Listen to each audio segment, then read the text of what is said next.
नमस्कार, मैं doctor Anand Pandey. I am working as a director and head cardiology, Dharamshila Narayana, Delhi.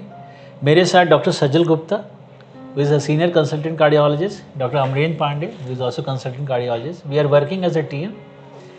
आज ये चर्चा हमारी पैलिएटिव केयर के बारे में की जा रही है और पैलिएटिव केयर को अगर एक हम नटशेल या लेमन्स लैंग्वेज में बोले तो ये सारी उन सफरिंग को मरीज को कम करना है जो एक एंड स्टेज हार्ट डिजीज़ में होते हैं।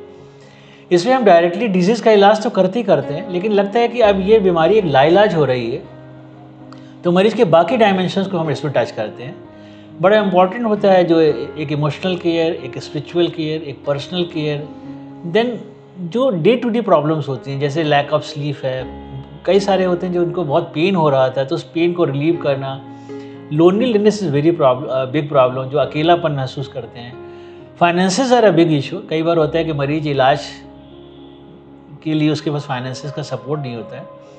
ये सारी चीज़ें पैलिएटिव केयर में आती हैं and it is basically a multi disciplinary approach.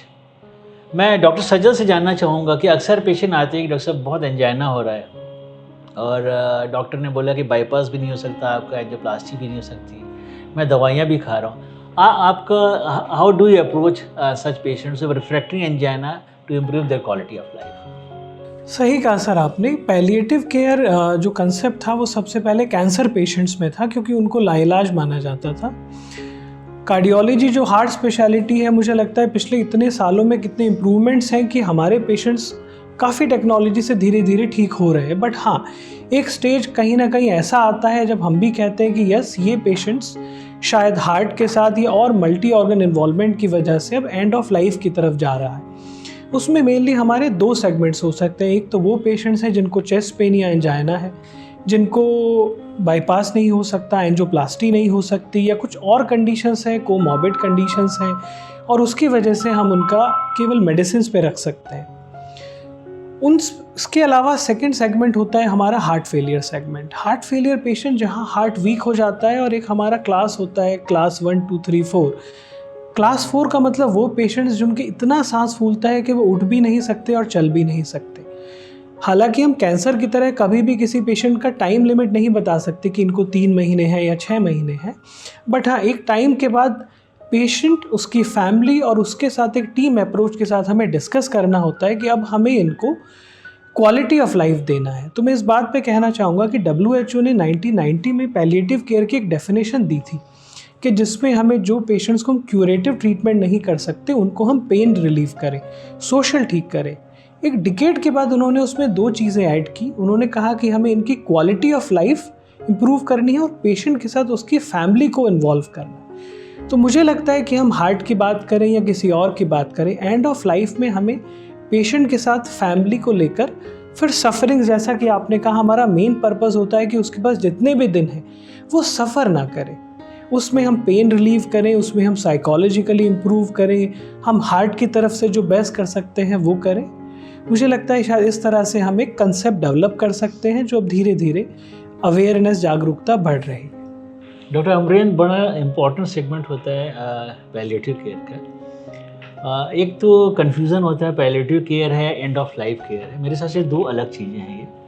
और दूसरा ये है कि पैलिएटिव केयर जो घर पे भी दी जा सकती है और हॉस्पिटल में कर सकते हैं। उसके लिए जैसे how will you classify your patients and how will you advise your attendants, patients attendants and family members to move with that? Sir, अगर कार्डियोलॉजी में हम पैलिएटिव केयर की बात करते हैं तो हमें लगता है कि जो सबसे बड़ा सेगमेंट होता है वो हार्ट फेलियर के पेशेंट का है कहीं ना कहीं, जो ब्रेथलेसनेस और एक्सेसिव फटीग, इन सब चीज़ों से ज़्यादा पीड़ित होते हैं क्योंकि उनके हार्ट की पंपिंग कैपेसिटी ठीक नहीं होती है।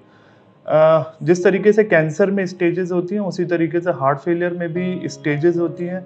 जो एडवांस हार्ट फेलियर है या स्टेज डी हार्ट फेलियर है, उसमें कहीं ना कहीं एक समय ऐसा आता है जब पेशेंट की डिपेंडेंसी बहुत ज़्यादा बढ़ जाती है।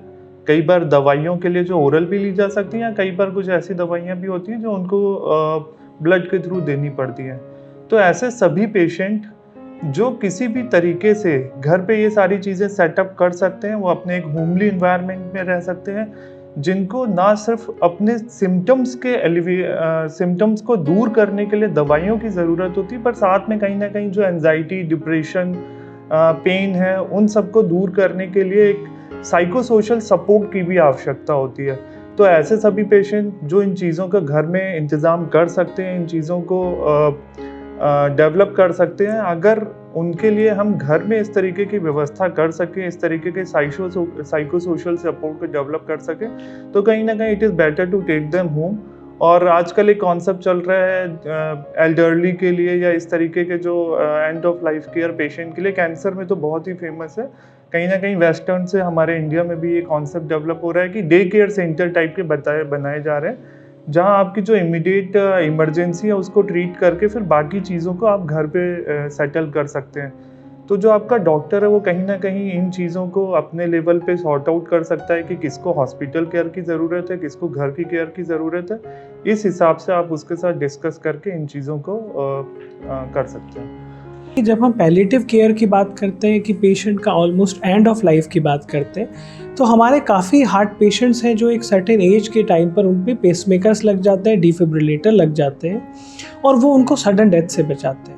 बट जब एक पेशेंट ऑलमोस्ट सिक हो चुका होता है, हॉस्पिटल बेड पे होता है और एक मेडिसिन की रिक्वायरमेंट बढ़ती जा रही होती है, ब्लड प्रेशर सपोर्ट बहुत कम होने लगता है और डॉक्टर और फैमिली ये डिसाइड करते हैं कि अब हमें इनको एक पैलिएटिव केयर यानी कि क्वालिटी ऑफ लाइफ देनी है, तो हम उनसे डिस्कस कर उस मशीन को कई बार ऑफ कर सकते हैं जो अगर धड़कन तेज़ होती है तो उसको शॉक कर देती है, बट वो लॉन्गेटिविटी नहीं बढ़ाती। अदरवाइज पेशेंट की सफरिंग होती रहेगी और वो धड़कन तो बनी रहेगी बट पूरा शरीर कहीं नहीं चलेगा। तो ये भी एक पैलिएटिव केयर का पार्ट है। एक और पार्ट होता है जिसको हम कहते हैं DNR, डू नॉट रिससिटेट। जब एक पेशेंट्स मल्टी ऑर्गन डिसफंक्शन या स्पेशली हार्ट के पेशेंट्स जो एंड ऑफ लाइफ पर पहुंच जाते हैं, तो पेशेंट की फैमिली से डिस्कस किया जाता है कि देखिए हार्ट पेशेंट्स है, कभी भी अरेस्ट हो सकता है। अरेस्ट होने पर हम इमीडिएटली कंप्रेशन करते हैं, मसाज करते हैं, उसके बाद वो रिवाइव करने की कोशिश करते हैं। अगर आप चाहते हैं कि आपके पेशेंट को पेन ना हो, क्योंकि ये लगभग सिंक होते हुए जा रहे हैं, तो उस केस में पेशेंट की फैमिली ये कह सकती है कि हाँ, हम नहीं चाहते कि आप CPR करें 30 से 40 मिनट, आप इनको वेंटिलेट करें। तो वो एक इलेक्टिव कंसेंट देते हैं जिसे DNR, ये एक ऑफिशियल चीज़ होती है, जिससे अगर हमें लगता है कि पेशेंट जा रहे हैं तो हम चेस्ट कंप्रेशन करें, ट्यूब डालें, मल्टीपल लाइंस डालें, शायद उस सफरिंग से भी हम उस पेशेंट को बचा सकते हैं। पर इन सारी चीज़ों में सबसे इम्पॉर्टेंट होता है कम्युनिकेशन। हर स्टेप पे आपको कम्युनिकेट करना है, जब तक पेशेंट कॉन्शियस रहते हैं उनसे, या फिर पेशेंट की फैमिली जो आपसे लगातार मिल रही होती है, तो आप एक पैलिएटिव में कंप्लीट कर सकते हैं। सिमिलरली अगर कई बार देखा गया है कि जो कोरोनरी आर्टरी डिजीज़ के पेशेंट होते हैं जिसमें एंजाइना या चेस्ट पेन काफ़ी ज़्यादा हो रहा होता है, despite all the optimal medical management, angiography करके देखा, एंजियोग्राफी के बाद ये फैसला होता है कि नहीं, ना तो इसकी एंजियोप्लास्टी की जा सकती है, ना इनमें बाईपास सर्जरी की जा सकती है। Medical management is the only thing जो किया जाना चाहिए और जो किया जाता है। लेकिन सारी दवाइयाँ ऐड करने के बाद भी अगर पेशेंट को कोई रिलीफ नहीं हो रहा है, कोई आराम नहीं हो रहा है, तो जिस तरीके से ऑर्थो में पेन मैनेजमेंट एक नई ब्रांच आई हुई है, उसी तरीके से कई बार एनेस्थीसिया वालों की हेल्प से हम पेन ब्लॉकेज मैनेजमेंट करके कम से कम, हम बहुत ज़्यादा इनकी लाइफ एक्सपेक्टेंसी या बाकी चीज़ों को नहीं बढ़ा सकते, लेकिन इनके दर्द को ज़रूर कम किया जा सकता है इन नई अप्रोचेस के द्वारा।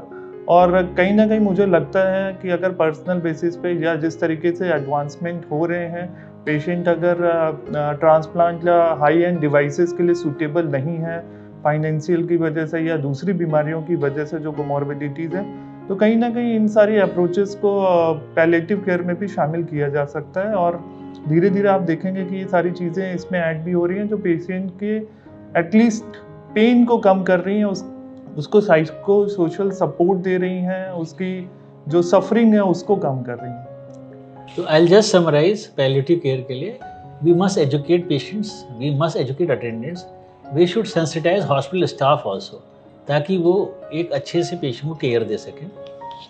हमें कॉस्ट भी बहुत ज़रूरी होता है जिसको देखना होता है कि कॉस्ट डज मैटर, तो एक लो कॉस्ट हेल्थ केयर भी हमें इसमें इवॉल्व करना पड़ेगा। कम्युनिटी पार्टिसिपेशन बहुत ज़रूरी है, जब तक कम्युनिटी पार्टिसिपेट नहीं करेगी तब तक हम पैलिएटिव केयर को नहीं दे पाएंगे। आई थिंक अगर ऐसा सब मिल के करेंगे तो आगे आने वाले टाइम में जैसे जैसे लॉन्गेविटी बढ़ रही है हमारी, तो डिपेंडेंस अपॉन मेडिकल ट्रीटमेंट बहुत बढ़ती जा रही है। जाहिर है सबका इलाज नहीं हो सकता, लेकिन किसी की सफरिंग कम कर दी जाए, I think that is the motto of palliative care. Thank you very much.